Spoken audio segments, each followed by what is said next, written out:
ওম রাম লক্ষণং পূর্বজনম সীতাপতি সুন্দরম কাকুৎস করুণাময় গুণনিধি বিপ্রপিয়ং ধার্মিকং রাজেন্দ্রিয় সত্য সুন্দরম দশরথ তনয়ং শ্যামলম শান্তমূর্তি রঘুবরম রাবণালীম।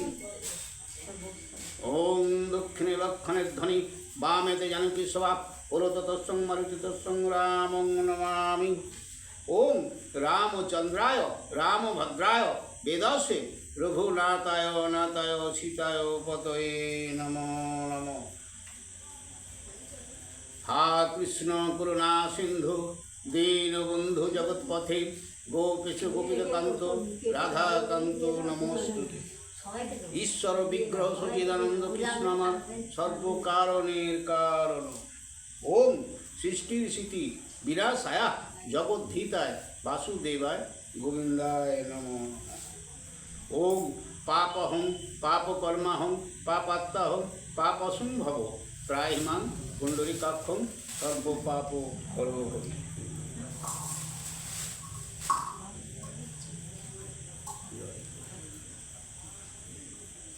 হে নমো নমো নমো নমো নমো সরস্বতী মাগো তোমার চরণে আমার কোটি যে প্রণতি। তব বরে কালিদাস পণ্ডিত হইল কি পাওয়াসে মাগো আমার কণ্ঠে ধারণ করো। নমো নমো নমো নমো নমো নারায়ণ যে নামে শুনিলে হয় পাপ বিমোচন। নমো নমো নমো নমো নমো নারায়ণ যে নামে শুনিলে হয় বিঘ্ন বিনাশন। আজকে শ্রীরামের সহিত ভরতে আরও প্রভৃতি সবার সঙ্গে মিলন অনেকদিন গেছে তো। হেন কালে ভরত শত্রুঘ্ন দীন বেশে শ্রীরামের আশ্রমেতে যাইয়া প্রবেশে। গলবস্ত্র ভরত নয়নে বহেনীর পথ পর্যটনে অতি মলিন শরীর। হ্যাঁ হেঁটে হেঁটে তো গেছিল, কষ্ট হবে না, মলিন মানে একটু ক্লান্ত শরীর আর কি। এ পড়িলেন শ্রীরামের চরণ কমলে আনন্দে শ্রীরামে তারে লইলেন কোলে। ভাই তো ভরত খুব ভালোবাসে রামচন্দ্র।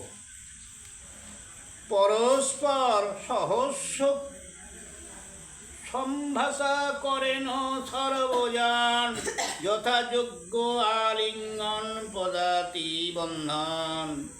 ভরত কহেনে ধরি রামের চরণ কার বাক্যে রাজ্য ছাড়ি বনে আগমন।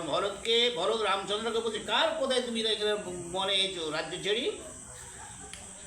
বামা জাতি স্বভাবত অপবুদ্ধি ধরে কার বাক্যে কে কোথা গিয়েছে দেশান্তরে। বামা জাতি কারা গো? মেয়েরা বামা জাতি যাদের বুদ্ধি শুদ্ধি কম, কে কবে কার কোথায় কে গেছে। এ অপরাধ ক্ষমা করো চলো প্রভু দেশে সিংহাসনে বসিয়া ঘুচাও মন ক্লেশ। অযোধ্যা ভুবন তুমি অযোধ্যার সার তোমা বিনায় অযোধ্যা দিবসে অন্ধকার। চলো প্রভু অযোধ্যায় লহ রাজ্য ভার দাসবত কর্ম করি আজ্ঞা অনুসার। তুমি চলো আমি তোমার দাস হয়ে দাসের মতো কর্ম করো, আমি রাজা হব। শ্রীরাম বলেন তুমি ভরত পণ্ডিত না বুঝিয়া কেন বলো এ নহে উচিত। মিথ্যা অনুযোগ কেন করবি মাতার বনে আইলাম আমি পিতারও আজ্ঞায়। চতুর্দশ বৎসর পালিয়া পিতৃবাক্য অযোধ্যায় যাইব আমি দেখিবে প্রত্যক্ষ। আমি পিতার সত্য পালন করে 14 বছর পর আমি যাব, নিশ্চয়ই যাব। থাকুক সে সবে কথা শুনিব সকল বলো ভরত আগে পিতার কুশল। বাবা কেমন আছে বলো। বৈশিষ্ট্য কহেন রাম না কহিলে নয়, স্বর্গবাসে গিয়াছেন রাজা মহাশয়। তিনি স্বর্গবাস অর্থাৎ মারা গেছেন। শুনি মূর্ছাগত রাম জানকী লক্ষণ, ভূমিতে লুটিয়া বহু করেন রোদন। বৈশিষ্ট্য বলেন বলি ব্যবস্থা ইহাতে, 3 দিন তোমরা অশৌচ সান্ত্বনাতে। নিত্য পিতৃ শ্রাদ্ধ করিতে জ্যেষ্ঠের অধিকার, 3 দিন গেলে শ্রাদ্ধ করিবে রাজার। তুমি 3 দিনের শ্রাদ্ধ প্রাপ্য তো করতেই হবে তোমাকে। সকল ভাণ্ডার আছে ভরতের সাথে, লহধন করো ব্যয় প্রয়োজন মতে। বলছে ভরত সব কিছু নিয়ে যে তুমি প্রয়োজন মতো নিয়ে ব্যয় করতে পারো। এ সম্বর সম্বর শোক রামে মহামতি, তোমা বুঝাইতে পারে আছে কোন প্রীতি। সত্য হেতু ভূপতি গেলেন স্বর্গবাস, রোদন করিয়া কেন কোন করুণাস। তুমি কেন কান্নাকাটি করে মানে জীবন শেষ করছো? ছিলেন তৈলের মধ্যে মৃত মহারাজ, ভরত আসিয়া করিলেন অগ্নিকাজ। আরো যে কর্তব্য কর্ম করিয়া ভরত, কত শত দান করিলেন অবিরত। তাহার দানের কথা শুনো পরিপাটি, একৈক্য ব্রাহ্মণে দেন ধন 1 কোটি। একজনকে যত যত রাজা হইলেন চরাচরে, ভরত সমান দান কেহ নাহি করে। ছোট ছোট শব্দ। শ্রী রামচন্দ্র কর্তৃক দশরথের শ্রাদ্ধ কার্য সম্পাদন। এ শ্রীরামে বলেন হে বৈশিষ্ট্য পুরোহিত, আজ্ঞা কর পিতৃ শ্রাদ্ধ করি যে বিহিত। শ্রীরাম লক্ষণ সীতা চলেন তরিত, হইলেন ফাল্গু নদীর তীরে উপস্থিত। ফাল্গু নদী অর্থাৎ ফাল্গু নদীর তীরে গেলেন। সকলে সলিলে স্নান করিয়া তখন, করিলেন নাম গোত্র লইয়া তর্পণ। স্নান করি তীরেতে বসেন 3 জন, তখন বসিল সবে আত্মবন্ধুজন। সব বন্ধু বান্ধবজন বসেছে পাশে। যথা রামে তথা অযোধ্যা নগরী, রামচন্দ্রে ঘেরিয়া বসিল সব পুরী। শ্রীরাম বলেন মুনি জিজ্ঞাসী কারণ, আয়ু সত্ত্বে পিতা মরিলেন কি কারণ? আয়ু তো পিতা ছিল, কেন মরলে? অযুত বৎসর লোক সূর্য বংশে জিয়ে, কাল পূর্ণ না হইতে মৃত্যু কি লাগিয়ে। বৈশিষ্ট্য বলেন রাজা গিয়া পরলোকে, রক্ষা পাইলেন রাম তোমা পুত্র শোকে।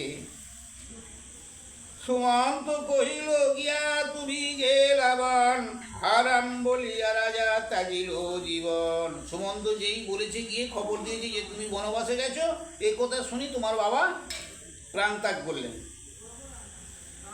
পিতৃ কথা শুনিয়া কান্দেন 3 জন, এদিকে শ্রাদ্ধের দ্রব্য হয় আয়োজন। তপবনে ছিলেন যতিক মুনিগণ, পিতৃ শ্রাদ্ধে শ্রীরাম করেন নিমন্ত্রণ। যারা যারা ওখানে আশপাশে ছিল সব নিমন্ত্রণ করলেন। পিতৃ শ্রাদ্ধ করিলেন ফাল্গু নদী তীরে, পিতৃপিণ্ড সমর্পণ করেন সে নীরে। সেই ফাল্গু নদী তীরে পিণ্ডদান করলেন। এ মণিগণ কহে কি রাজার পরিণাম, তিনি পিণ্ড দেন যিনি নিজে মোক্ষধাম। বলছে যিনি ভগবান মোক্ষ মানে উদ্ধার করে, তিনি পিণ্ডদান করছে আজকে। শ্রীরাম এরে বলেন বৈশিষ্ট্য মহাশয়, ভরতের প্রতি রাম কি অনুজ্ঞা হয়। তোমা বিনা ভরতের আর নাহি গতি, বুঝিয়া ভরতে রাম করো অনুমতি। শ্রীরাম বলেন মুনি হইলাম সুখী, প্রাণের অধিক আমি ভরতের দেখি, ভরতে আমাতে নাহি করি অন্য ভাব, ভরতের রাজত্বে আমার রাজ্য লাভ। যাও ভাই ভরত তরিত অযোধ্যায়, মন্ত্রীগণে লয়ে রাজ্য করহ তথায়। সিংহাসন শূন্য আছে ভয় করি মনে, কোন শত্রু আপদ ঘটাবে কোন ক্ষণে। তোমার জানাবো কত আছো যে বিহিত, বিবেচনা করিবে সর্বদা হিতাহিত। চতুর্দশ বৎসর যা নহ গত প্রায়, চারি ভাই একত্র হইব অযোধ্যায়।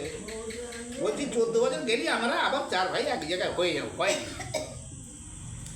শ্রীরামের পাদুকা সিংহাসনে রাখিয়া ভরতের রাজ্য শাসন, ভরত বলেছে বটে, অনুমতি দিয়েছে, কিন্তু ভরত এত ধার্মিক, রাজ্যের সিংহাসনটা যে তাতে বসেন, তাতে ওই তার পায়ের পাদুকা দুটো রেখে নিচে বসে রাজ্য করত। এই হচ্ছে কথা।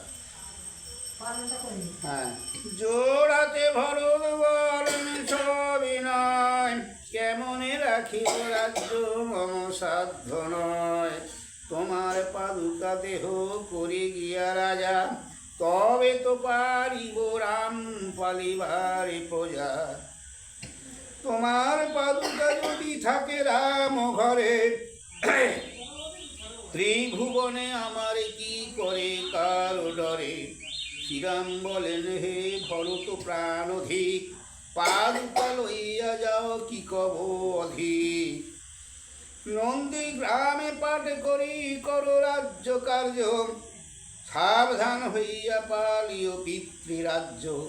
শ্রীরামের পাদুকা ভরত শিরে ধরে, ভাবে পুলকিত অঙ্গ প্রফুল্ল অন্তরে। পাদুকার অভিষেকে করিয়া তথায়, চলিলেন ভরত শ্রীরামেরও আজ্ঞায়। যাত্রাকালে উঠে মহা ক্রন্দনের রোল, কোনজন শুনিতে বা পায় কার বল। এত কান্নাকাটি হচ্ছে, কেউ কারো কথা শুনতে পায় নাই। কাঁদের কৌশল্যা রানী রামে করি কোলে, বসন ভিজিল তার নয়ন নয়নের জলে। সুমিত্রা কাঁদেন কোলে করিয়া লক্ষণে, সকলে ক্রন্দন করে সীতারও কারণে। ভরতের বিদায় করিয়া রঘুবীর, চিত্রকূটে কিছুদিন রহিলেন স্থির। সৈন্যগণ সহিত ভরত অন্তপুরে, 3 দিনে আইলেন অযোধ্যা নগরে। 3 দিনের মধ্যে আবার অযোধ্যা নগরে ভরত ফিরে এলেন সেই বন থেকে। বিশ্বাকরণে পাঠাইয়া দেন ভগবান, নন্দীগ্রামে অট্টালিকা করিতে নির্মাণ। রত্ন সিংহাসনে শ্রী ভরত পট্টপতি, তদুপরি পাদুকা থুইয়া ধরে ছাতি। তার নিচে শ্রী ভরত কৃষ্ণ সার চরমে, পাত্রমিত্র সহিত থাকেন রাজকর্মে। কৃত্তিবাস কবির সঙ্গীত সুধা পাণ্ড, কি বা মনোহর গীত এ অযোধ্যা কাণ্ড। বেশ ছোটো ছোটো ছন্দ পড়তে ভালো লাগবে, নাহলে আর এটাই শেষ করবো, আজকে একটা কাণ্ড শেষ হয়ে যায়। এ রাম সীতা রহিলেন পর্বত উপরে, হেতা দশরথ রাজা হইল সংবৎসরে। কহিল শ্রীরাম সীতা আর লক্ষণের, কি দিয়া করিব সাধ্য পিতৃদেবতরে। তখন করে নিযুক্তি শ্রীরাম দৈত্যারি, ভঞ্জিত করিয়া আনো মানিক্য অঙ্গুরি। মানে তুমি ভিক্ষা করি আনো। অঙ্গুরি লইয়া গেল 2 সহোদর, সীতা আর ভিলা খেলা ফলগু নদী তীরে। আচ্ছা, কি হলো এটা? অঙ্গুরি লইয়া গেল 2 সহোদর, সীতা আর ভিলা খেলা ফলগু নদীর তীরে।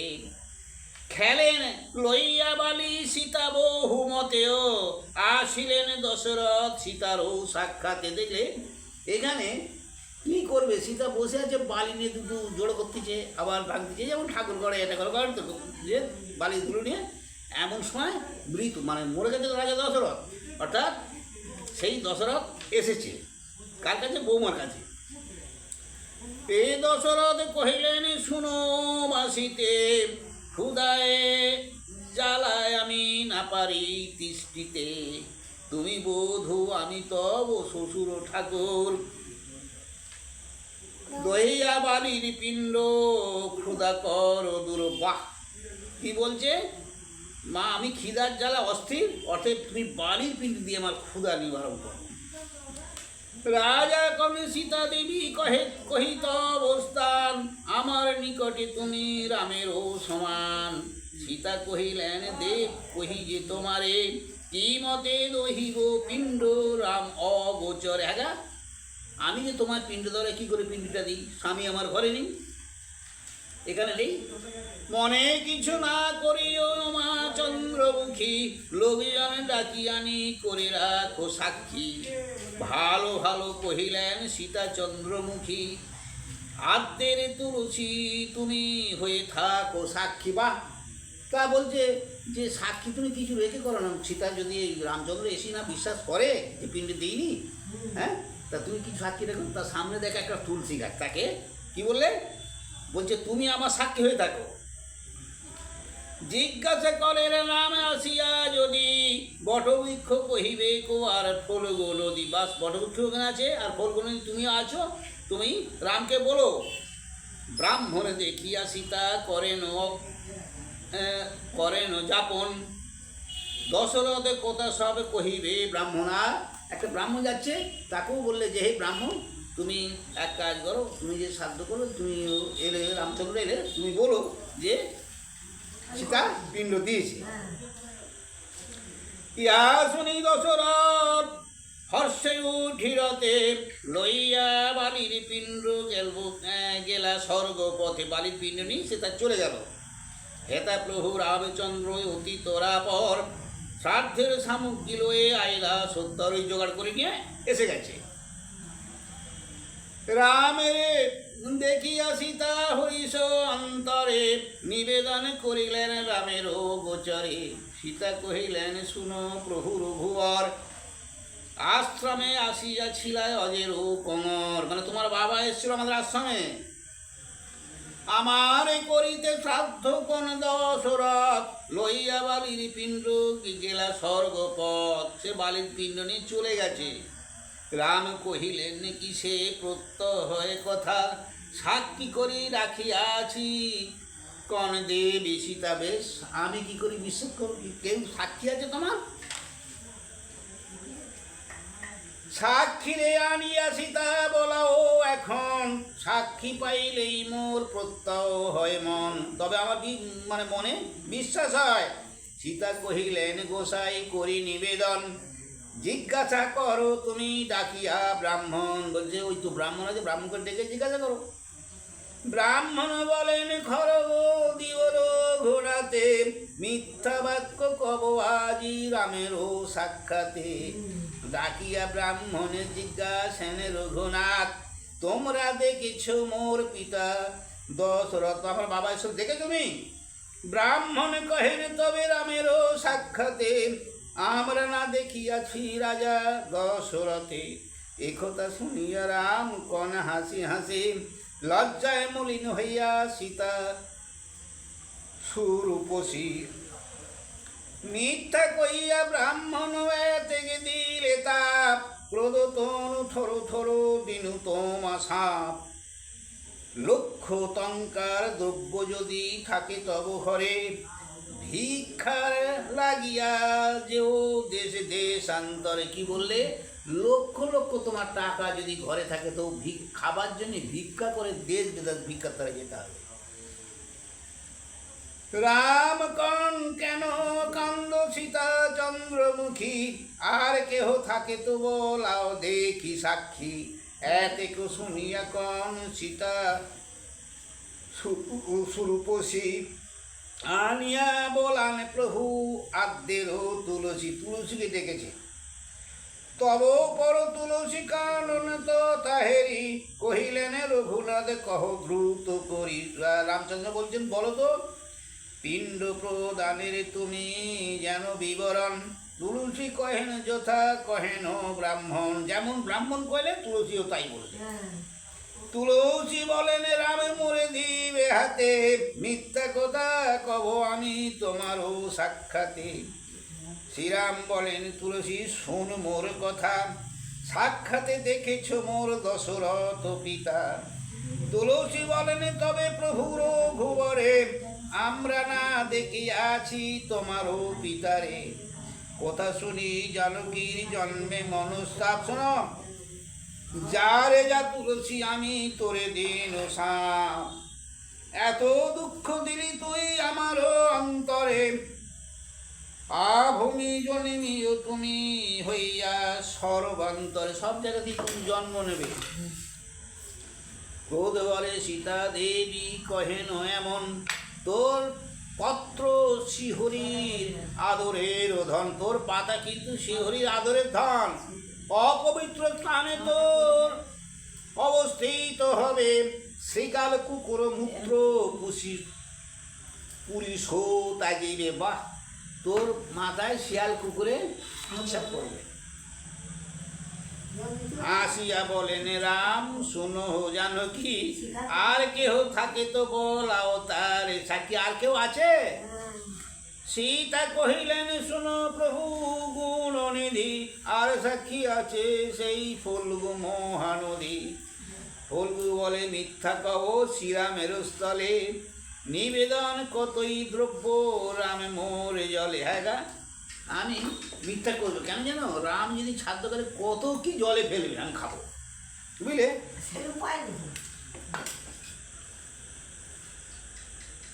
ফলগুরে সুধান রাম কমল লোচন, তুমি দেখিয়াছ কিবা অজের নন্দন। ফল্গু নদী কহে শোনো প্রভু রঘুনাথ, আমি নাহি দেখিয়াছি রাজা দশরথ। এও তো মিথ্য কথা কইলে।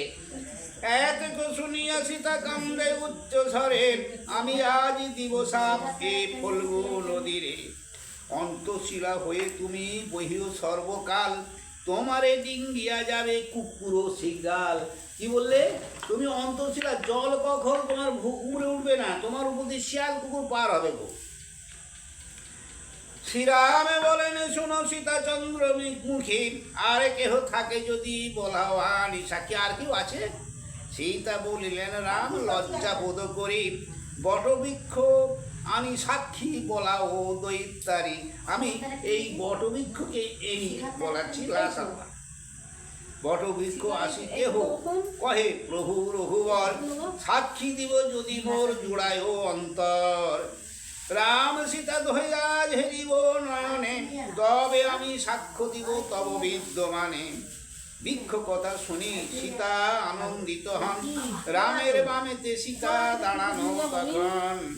হেরিয়া যুগল রূপ নিজের নয়নে, জোড় হস্তে বলে বৃক্ষ রাম বিদ্যমানে। তোমার চরণে প্রভু এই নিবেদন, চিন্তামণি নাম তুমি ধরো কি কারণ? তুমি চিন্তামণি নামটা কি করে ধরলে, কি কারণ? দয়াময় নাই নাম তব সর্বলোকে কয়, পতিতে তোরাও তাই নাম দয়াময়। স্থাবর জঙ্গম আদি যত জীবগণ, সর্বজীবে সর্বক্ষয় আর নারায়ণ। সংসারের চিন্তা করো নাম চিন্তামণি, সীতাপিণ্ড দিলা কিনা না জানো নিপনি।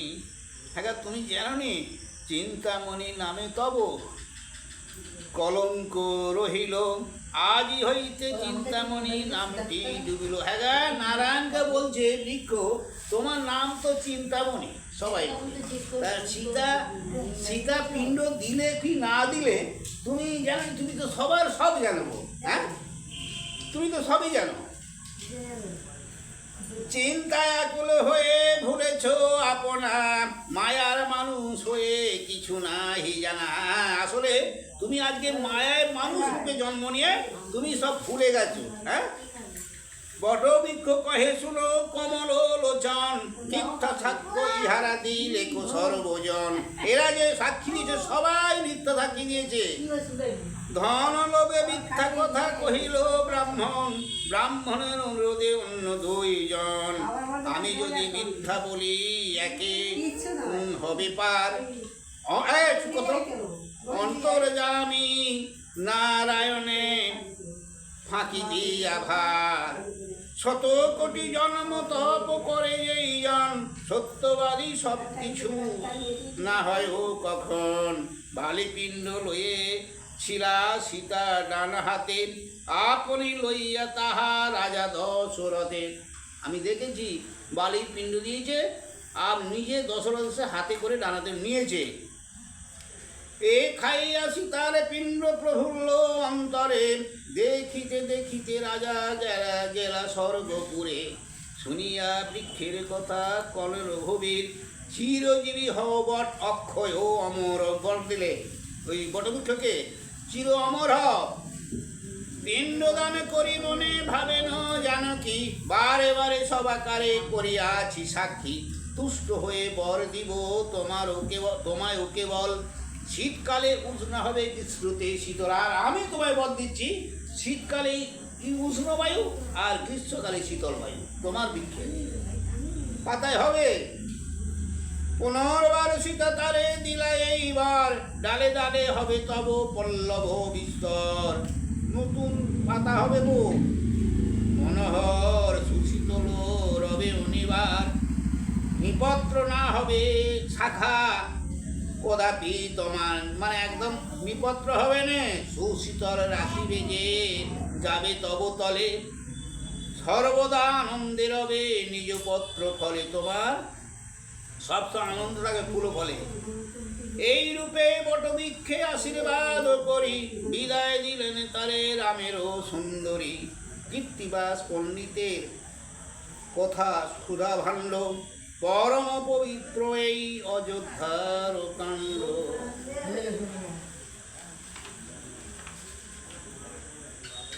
এরপরে অরণ্যকাণ্ড, মানে বনের। ত্রিকূট পর্বতের আর একটা সন্দেহ বড়, ত্রিকূট পর্বতে শ্রীরামের সীতা ও লক্ষ্মণের অবস্থিত রাক্ষসের উৎপাদের জন্য তথা হইতে মুনিগণের প্রস্থান, এই জঙ্গলের আর কি। এ করিলেন অযোধ্যায় ভরত গমন, চিত্রকূট পর্বতের হেন তিনজন। চিত্রকূট পর্বতেতে অনেক মণি বৈশে, ভালো মন্দ যখন যে রামেরে জিজ্ঞাসে। মণিগণ একদিন করে কানাকানি, জিজ্ঞাসা করেন রাম ধনুর ভালো পানি। কহ কহ মুনিগণ কি কর মন্ত্রণা, আমারে না কহ কেন বাড়াও যন্ত্রণা। আমরা সকলে করি একত্রে বসতি, একের ক্ষতিতে হয় সবাকার ক্ষতি। যদি কোনো বিপদ হইয়েছে উপস্থিত, আমারে জানাও আমি করিব বিহিত। সব কানে কানে মুনিরা কথা করছে, রামচন্দ্র শুনতে বলছে কি কানে কানে কথা, যদি কোনো অসুবিধা থাকে কোনো বেঘাত ঘটে আমাকে বলো, আমি তার দেখবো তো সুখী। এ মুনিরা রামের বাক্যে পড়িলেন লাজে, বৃদ্ধ মুনি উঠিয়া বলেন তার মাঝে।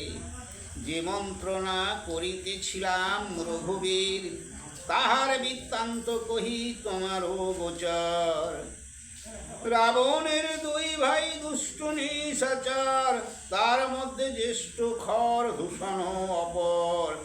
তাহার সামন্তগণ চতুর্দিকে ভ্রমে, যত উপদ্রব করে প্রবেশী আশ্রমে। দেখো এই ব্যাপার, ওই রাবণের দুটো ভাই এই আশ্রমে এসে খুব উৎপাত করে। যজ্ঞ আরম্ভন মাত্র আসিয়া নিকটে, যজ্ঞ নষ্ট করে দ্বিজ পলায় সংকটে। রাক্ষসের ডরে লুকাইয়া ঘরে আসি, ফলমূল কাড়ি খায় ভাঙ্গায় কলসি। এই বন ছাড়িয়া যাইব অন্য বন, কানাকানি করিলাম এই সেই কারণ। এই যে এখানে ভয়েতে আমরা এখানে থাকবো না, অন্য জায়গায় যাবো, এই কথাবার্তা আমাদের হচ্ছে আর কি। মুনিগণ ছাড়ে যদি শূন্য হবে বন, শূন্য বনে কেমনে রহিবে তিনজন। এরাও ভাবছে সীতায়তী রূপবতী এই বন মাঝে, কেমনে রাখিবা রাম রাক্ষস সমাজে। বিক্রমে বিশাল তুমি আমি জানি মনে, কত কত সম্বরিয়া রাম থাকিবা কেমন। কত সামনে রাখবে। হ্যাঁ, রামকে বলছে আমরা তো এ বন ছাড়ি অন্য বনে যাই, তোমার সহিত আরে দেখা হবে নাই। স্ত্রী পুরুষের মুনিগণ চলেন সত্তার, যার যেটা ছিল স্থান কুটুম্ব আদি ঘর। মানে যার যেটা কুটুম আছে, চেনাশোনা বাড়ি আছে, সেটা পালাচ্ছে এখান থেকে, আর থাকবে না। কেন? ওই রাক্ষসের ভয়ে। উঠে গেল মুনিগণ শূন্য দেখা যায়, শ্রীরাম ভাবেন তবে তাহার উপায়। কীর্তিবাস পণ্ডিতের সুধার পাঁচালী, গাইল অরণ্য কাণ্ডে প্রথম শিকলি। এই অরণ্যের এই প্রথম শিকল গাইলাম না, এখানে থাক আগে। কেন না এবার ধরলে বাবা অনেকটা না, দুপাত ধরবো, 1.5 পাত দেখ, 2 পাতা একসঙ্গে ধরি একটু। ওই তোরা দেখ না কবে 8:30 8:30 সব। এই আমার নিতে ভরত আইলে 15 বার, কেমনে অন্যথা করি বচন তাহার।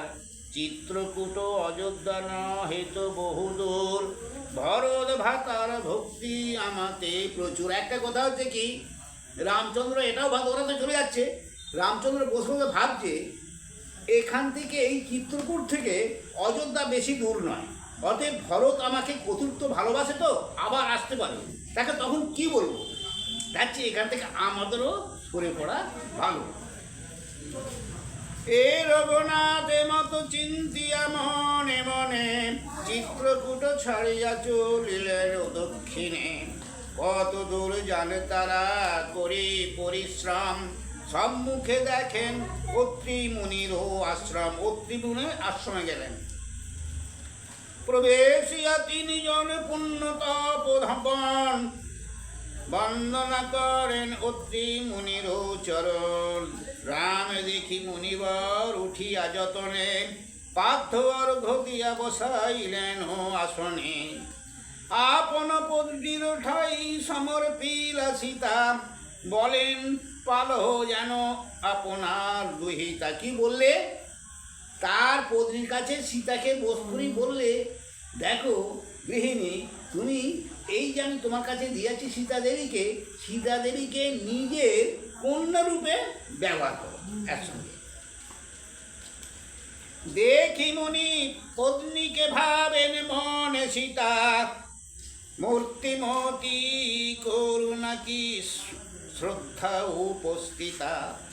শুষ্ক বস্ত্র পরিধান শুক্ল সর্বদেবেশ, করিতে করিতে করিতে তপ পাকিয়াছে কেশ। আমার তো তপ করে তুমি মানে চুল পেকে গেছে। ধরিয়া তপস্বী মূর্তি করেন তপস্যা, জ্ঞান হয় গায়ত্রী কি সবার মমস্যা। গীতাঞ্জলি নমস্কার করিলেন সীতা, আশীর্বাদ করিলেন অত্রির বনিতা। কি বললেন? মনে পত্নী বসাইয়া সম্মুখে সীতারে, কহেন মধুর বাক্যে প্রফুল্ল অন্তরে। রাজকুলে জন্মিয়া পড়িলে রাজকুলে, 2 কোর উজ্জ্বল করিলা গুণে ছিলে। এসব সম্পদ ছাড়ি পতি সঙ্গে যার, হেন স্ত্রী পাইলা রাম বহু তপস্যায়। সীতা কহিলেন মা সম্পদে কিবা কাম, সকল সম্পদ মম এই দুর্বাদল শ্যাম। রামকে লক্ষ্য করে দেখাচ্ছে স্বামী বিনা স্ত্রীলোকের কার্য কি বা ধনে, অন্য ধনে কি করিবে পতির বিহনে। দ্বিজেন্দ্রিয় প্রভু মম সর্বগুণে গুণী, হেন পতি সেবা করি ভাগ্য হেন আনি। ধন জন সম্পদ না চাহি ভগবতী, আশীর্বাদ করো যেন রামে থাকে মতি। সেই মুনি পত্নীকে বলছে গো আমার ধন জনের কি, আশীর্বাদ করো যেন আমার রামের উপর ভক্তি থাকে। শুনে আসি তার বাক্য তুষ্ট মনি দ্বারা, আমার যেমন মন সীতারও সে ধারা। বুড়িটা ভাবছে সমাদরে সীতারে দিলেন আলিঙ্গন, দিব্য অলঙ্কার আর বহুমূল্য ধন। তুষ্টা হয়ে সীতারে কহেন ভগবতী, তব পূর্ব বৃত্তান্ত কহ গো সীতা সতী। জানকী বলেন দেবী করো অবধান, আমার জন্মের কথা অপূর্ব আখ্যান। আমার জন্মের কথা অপূর্ব আখ্যান গো, অপূর্ব ব্যাপার। একদিন উর্বশী যাইতে বস্ত্র উড়ে, তাহা দেখি জনক রাজার বীর্য পড়ে। সেই বীর্যে জন্ম মোর হইল ভূমিতে, উঠিল আমার তনু লাঙ্গল চষিতে। অজনী সম্ভব মম জন্ম হিতলে, লাঙ্গল ছাড়িয়া রাজা মোরে দিনিল কোলে। দেখো না কি বলছে, কন্যা বলি রাজা মনে অনুমতি, কন্যা বলি রাজা মনে অনুমানী, হেন কালে আকাশে হইল দৈববাণী। দেবগণ ডাকি বলে জনক ভূপতি, জন্মিল তোমার বীর্যে কন্যা রূপবতী। অজনী সম্ভবা এই তোমার দুহিতা, লাঙ্গলের মুখে জন্ম নাম রাখো সীতা। এই দৈবাণীতে আমার নাম রেখেছিল সীতা। এতেকে শুনিয়া রাজা হর্ষিত মন, দ্বিজ দিন দুঃখ নিরে দিলেন বহুধন। প্রধান দেবীর ঠাই দিলেন ও আমারে, আমারে পাইলেন দেবী বিবিধ প্রকারে। দিনে দিনে বাড়ে আমি মায়ের পালনে, আমা দেখি জনক চিন্তেন মনে মনে। যেই দিন গুণ দিবে শিবের ধনুকে, তারে সমর্পিব সীতা পরম কৌতুকে। দারুণ প্রতিজ্ঞা এই ভুবনে প্রচার, 13 লক্ষ বীর লো রাজারও কাছে। দারুণ প্রতিজ্ঞা এই ভুবনে প্রচার, 13 লক্ষ বীর লো রাজারও কুমার।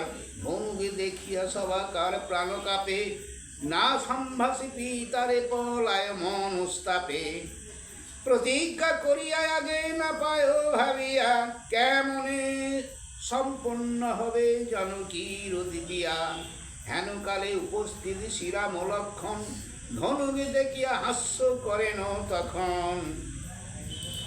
ধনুকেতে দিতে গুণ সর্বলোকে বলে, ধনুখান ধরি রাম বাম হাতে তোলে। গুণযোগ করিতে সে ধনুর খান ভাঙে, সব স্তব্ধ আর শব্দ ত্রিভুবন লাগে। ধনুকের শব্দ যেন পড়িল ঝঞ্ঝনা, স্বর্গমত্ত পাতলে কাঁপিল সর্বজনা। শিরে পঞ্চঝুটিয়ার বিক্রম বিস্তার, চূড়া কর্ণ বেদ বেদ হয় লোকে চমৎকার।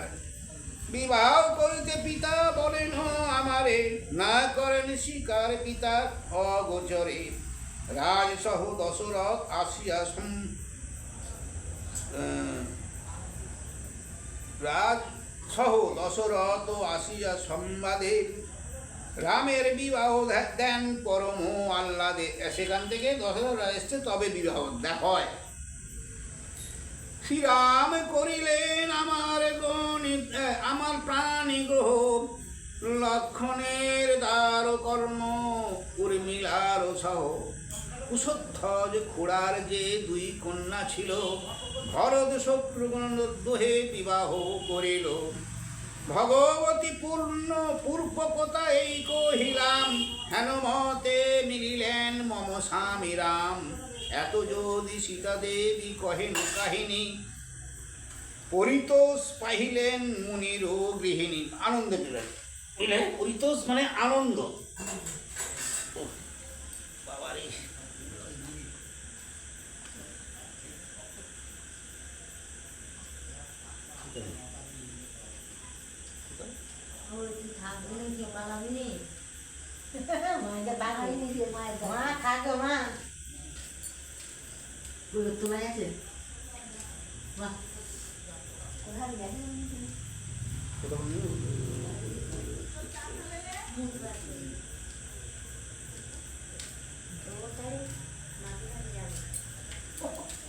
কোথাও বলেনি সামনে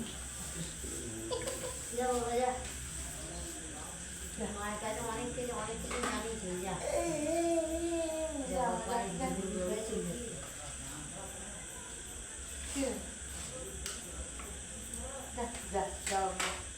যা এই যা যা যা দিদি যাচ্ছে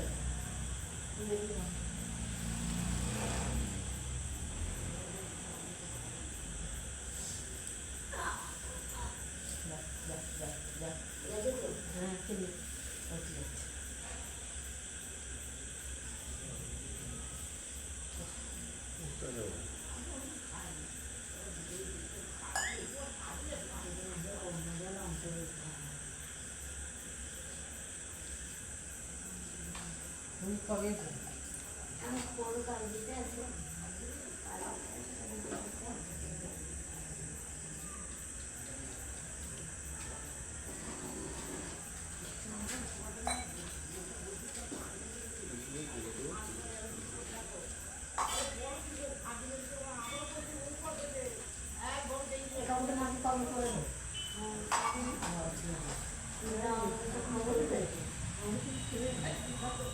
খিচুড়ি খাওয়ালো, খিচুড়ি খাওয়া শ্বশুর খুব ভালো কাজ করছে। শ্বশুর পড়া দেবে বলছে, আর পড়া যেই জন গুণ দিবে শিবের ধনুকে, তার সমর্পিব সীতা পরম কৌতুকে কৌতুকে। দারুণ প্রতিজ্ঞা এই ভুবনে প্রচার, 13 লক্ষ বীর এলো রাজার কুমার। ধনুক দেখিয়া সবার প্রাণ কাঁপে, না সম্ভাসে পিতারে পলায় মনস্তাপে।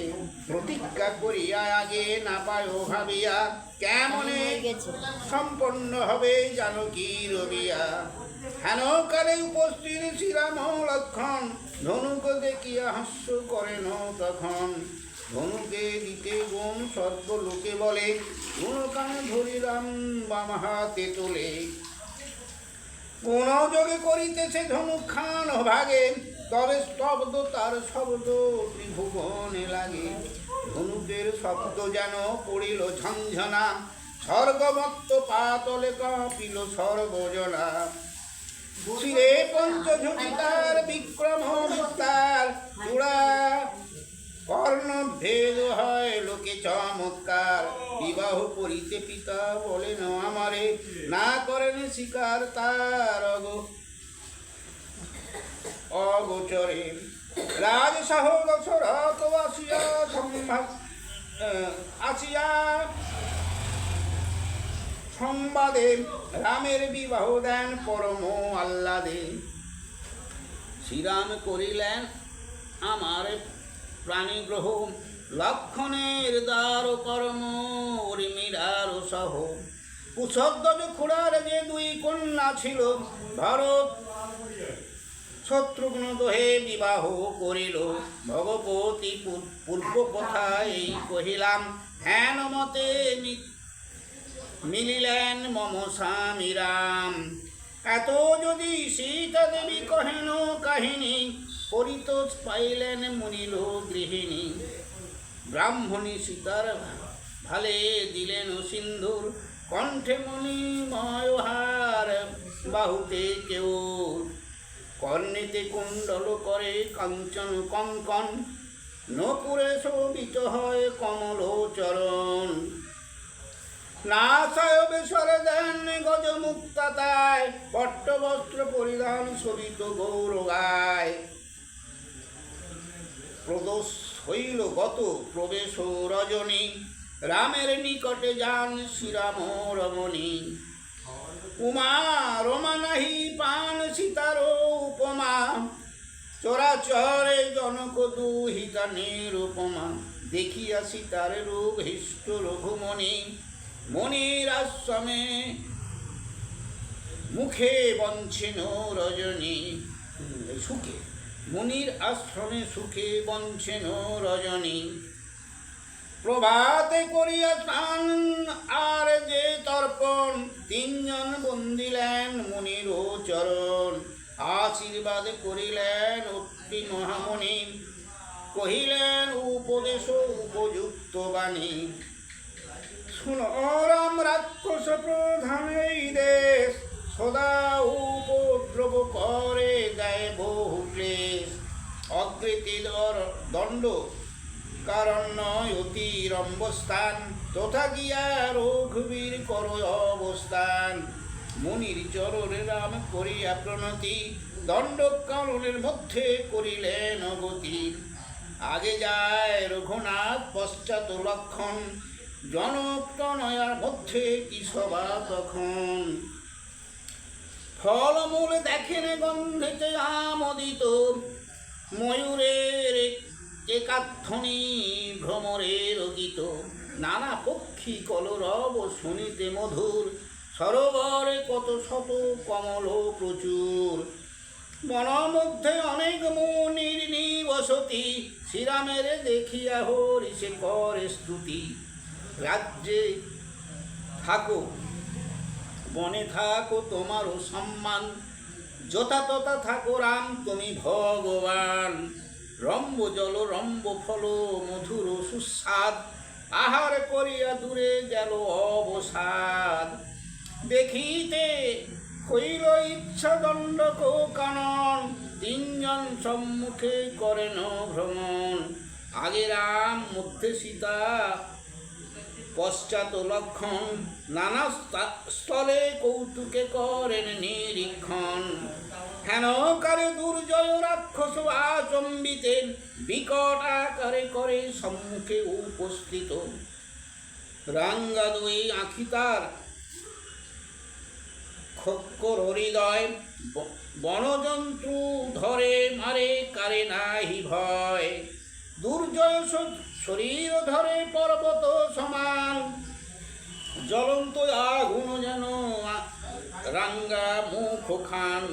শিরে দীর্ঘ জটা কটা দীর্ঘ সর্বকায়,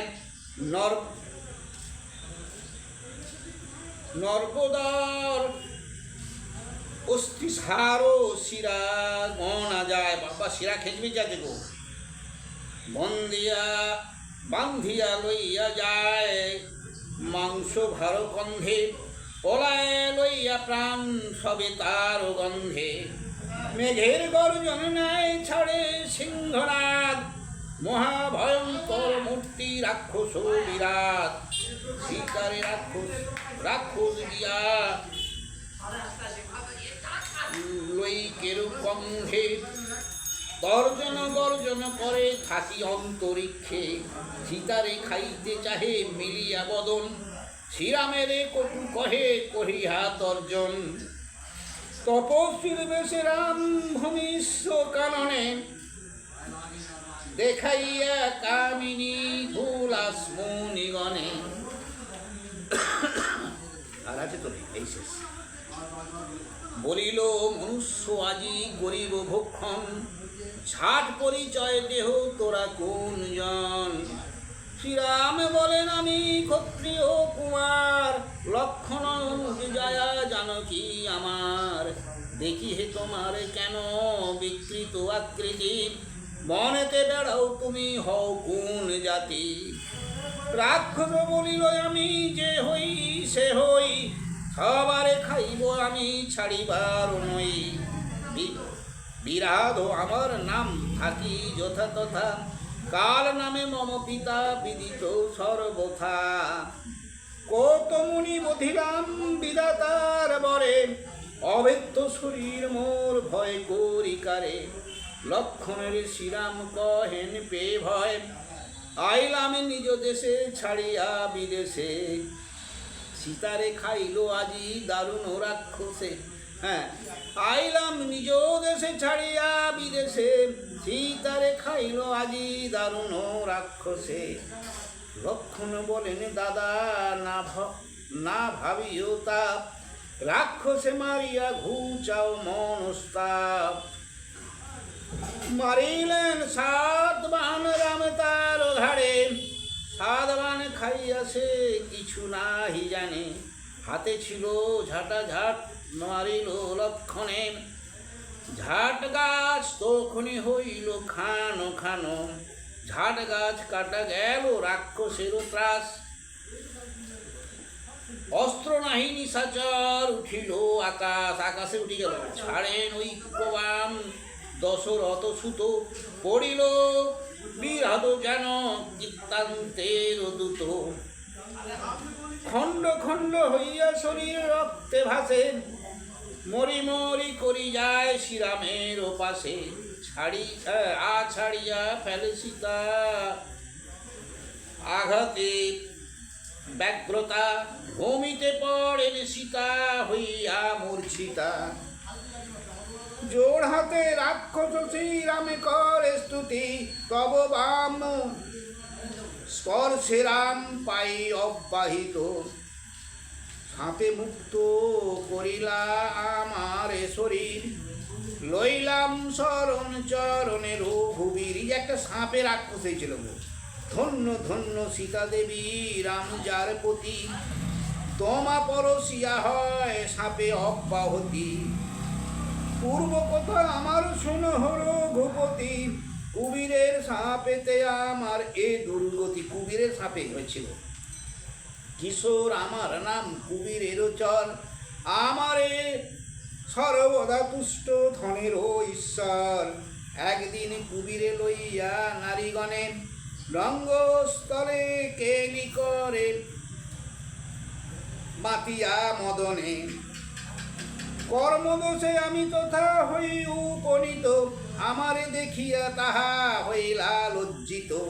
কোপে সাপে দিলেন আমারে ধনেশ্বর, দণ্ড কাননে গিয়া হও নিশাচর। এই হচ্ছে সাপের জন্য ওই নিশাচরের এই দণ্ড কাননে ছিল। পশ্চাতে করুণে করি বলেন বচন, শ্রীরামের স্বরে হবে সাপ বিমোচন। পাইলাম তোমার দর্শনে অব্যাহতি, মৃতদেহ পোড়াইলে পাইব নিষ্কৃতি।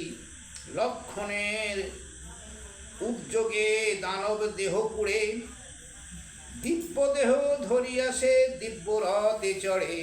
রাম দর্শনে দৈত্য গেল স্বর্গবাস, রচিল অরণ্যকাণ্ড দ্বিজ কীর্তিবাস। অনেকখানি এটা হলো, এটা শেষ করেছি ভালো হয়েছে। যত যাবে তত এবার জড়িত হবে এবং ভাঙি বলতে হবে। এই অরণ্যকাণ্ড গেল বলে কিছু বলুন, এরপরে যত যাবে একটু ভাঙি ভাঙি বলতে হবে, নাহলে মজা থাকে।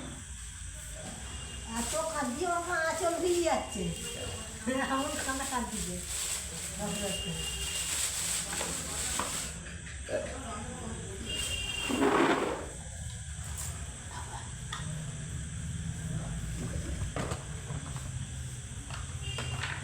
বলো